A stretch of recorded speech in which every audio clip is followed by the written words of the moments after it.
Alam nyo, parang nakakalungkot lang ano. Alam nyo ba kung bakit? Isang vlogger na iniidolo ko dati pa man ang nag-post ng kanyang saloobin sa Facebook noong isang araw. Pero tinignan ko kanina for screenshot sana, pero deleted na yung post niyang yun. Ayon nga sa kanya, ay parang pinipigilan daw ni Meta ang pagre-recommend ng kanyang mga video.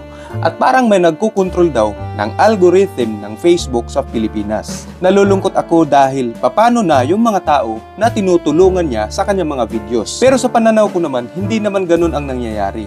Dahil kahit bibihira akong mag-Facebook, pero ang napapansin ko, ang nire-recommend ni Meta sa wall ko ay yung mga videos na kung saan tumitigil ako sa pag-i-scroll. Kumbaga, nadidetect ni Meta ang isang video kung saan na-traffic ako. Kunyari, manonood ako ng isang video na walang kwenta. Sa mga susunod kapag nag-Facebook ulit ako, lahat ng dadaan sa wall ko ay mga walang kwentang mga videos na.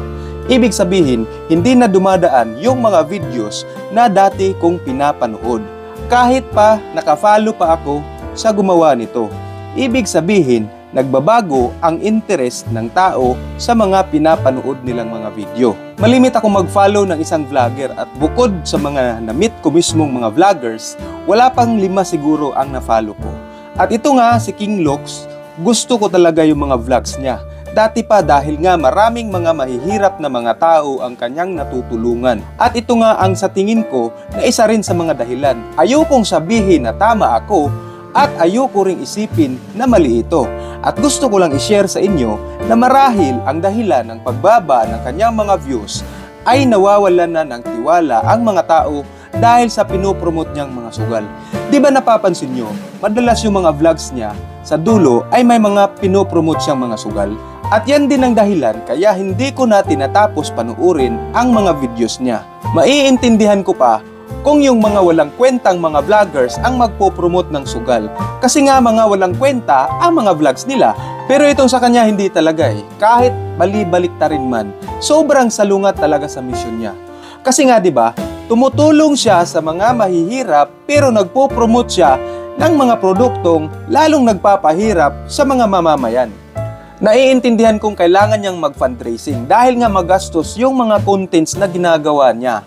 At napakagalante nga nitong tao na to sa tingin ko. Pero baka meron pang ibang paraan. Kung wala naman na, spend or help within the budget, within your disposable budget. Huwag mong ubusin lahat dahil sa panahon ngayon, mas gusto pa rin panuorin ng mga tao ang mga walang kwentang mga vlogs, mga cleavage na mga sexing vloggers, mga kayabangan na mga contents, mga video clips na may halong prank, mga videos na kunyari prank pero nakasit up pala dahil bago sinimulan ang video, kinausap muna ang biktima kung marunong bang magdrama at mga vlogs na mga vloggers na walang ibang content kundi ang pakialaman ang buhay ng ibang mga vloggers. Tama, mali?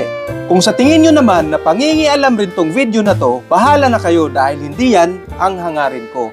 Siyempre, iniidolo ko pa rin si King Lox. At kung sakali mang lalaki itong page ko, mag-grow itong pagbablog ko, isa sa mga gusto kong makakulab someday ang taong ito.